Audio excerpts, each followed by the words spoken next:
মা বাবার 4টি বড় বার্তা যা প্রতিটা সন্তানের সারা জীবন মনে রাখা উচিত। প্রথমত, যেদিন দেখবে আমরা বয়সের ভারে নুয়ে পড়েছি, চুল পেকে গেছে, শরীর কাঁপে, সেদিন ধৈর্য ধরো, আমাদের বুঝতে চেষ্টা করো। দ্বিতীয়ত, যখন আমরা কোনো কথা ভুলে যাই, একই কথা বারবার বলি, তখন রাগ করো না। একবার নিজের শৈশবটা মনে করো, যখন তুমি সব ভুলে যেতে আর আমরা কখনো বিরক্ত হইনি। তৃতীয়ত, যখন আমরা ঠিকমতো হাঁটতে পারি না, ধীরে চলি, হোঁচট খাই, তখন আমাদের হাত ধরো। মনে রেখো, এই হাতই একদিন তোমার প্রথম পা ফেলার সময় ধরে রেখেছিল।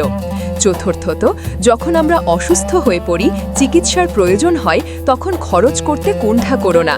মনে করো সেই দিনগুলো যখন তোমার একটুখানি হাসির জন্য আমরা আমাদের সব ইচ্ছে কুরবান করে দিয়েছিলাম। আজ যদি এই কথাগুলো সত্যি মনে হয়, তাহলে শুধু লাইক নয়, এই ভিডিওটা শেয়ার করো। হয়তো তোমার শেয়ারটাই কোনো সন্তানকে আজ মা বাবার দিকে আরেকটু ভালোভাবে তাকাতে শেখাবে।